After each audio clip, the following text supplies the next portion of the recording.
Right now, lads, today we're painting Boss Snikrot for Warhammer 40,000, so get your sneaking boots on and let's do some hobby.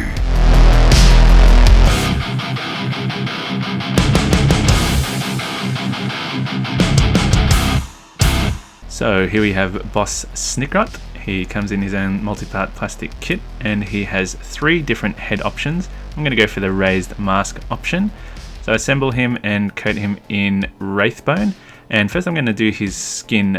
My technique uses 2 contrast paints. The first is Plague Bearer Flesh. So I put that on pretty thickly across the whole model, and that gives me a good base tone that I can then apply a green over, and it kind of gives me a more cohesive look for my whole orc army.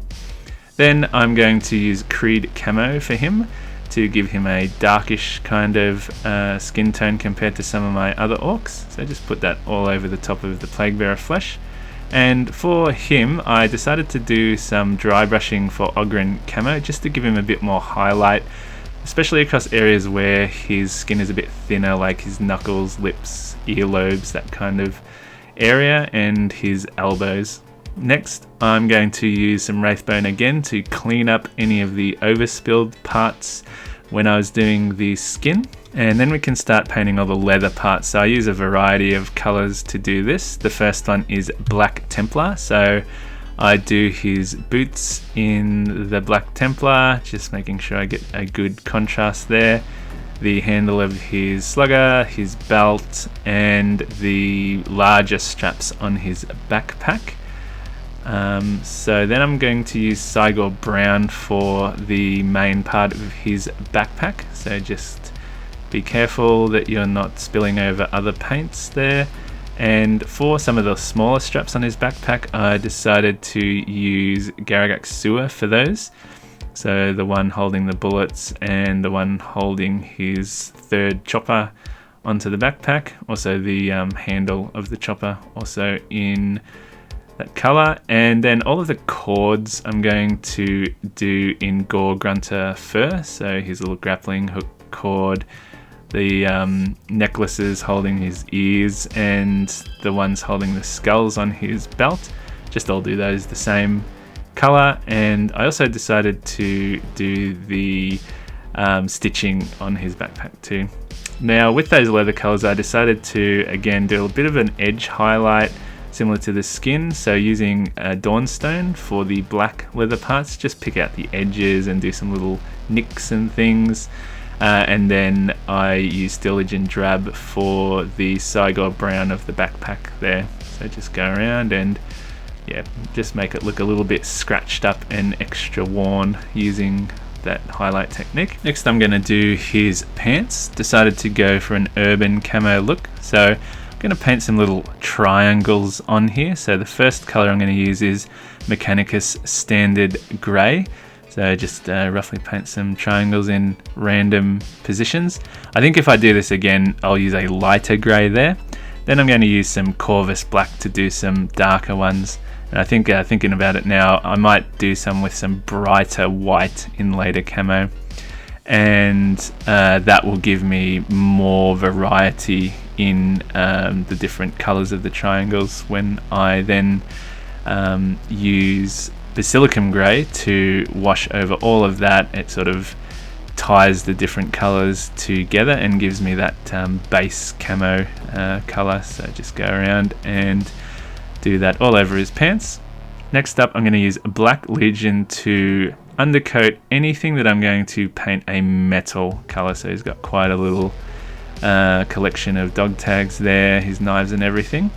Then I'm going to start off with Lead Belcher. So his knives are going to be painted in the Lead Belcher, all of his dog tags on his wrists, same color. And then I'm going to go around and do some other little parts. So some of his boots, armor, and all of the little buckles and studs and things that are all over the straps.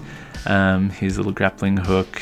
And then I'm going to use Balthazar Gold to do a couple of little details like his belt buckle there in the Balthazar Gold, and his part of the armor on his boots, that sort of top clasp, and then some Retributor armor for his chopper on his backpack there, and the little protectors on his scabbard, and then the shells for his slugger rounds.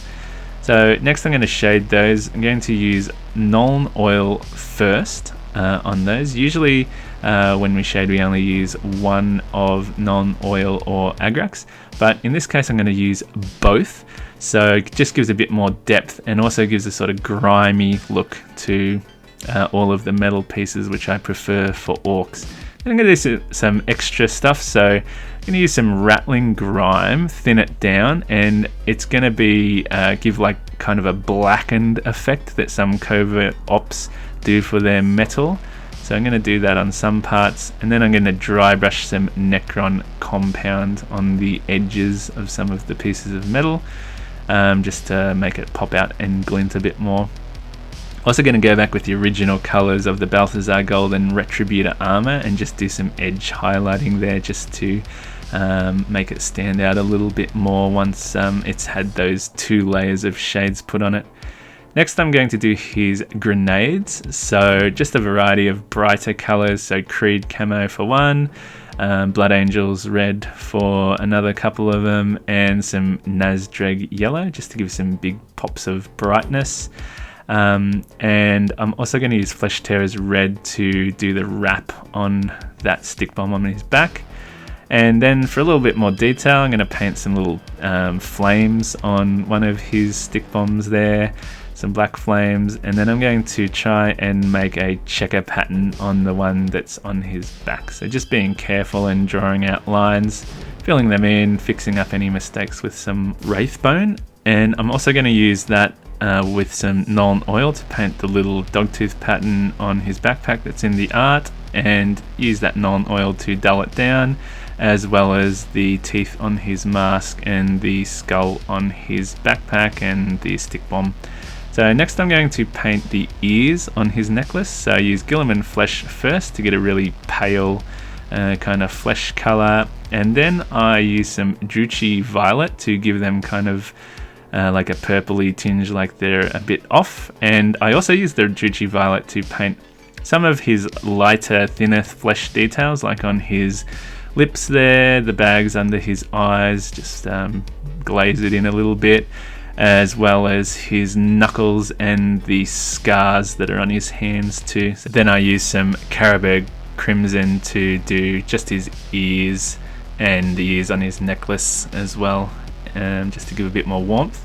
Next, his mouth, so Shyish Purple I'm going to use to do his gums, and then some thinned down Blood Angels red for his tongue, so just get it all in there.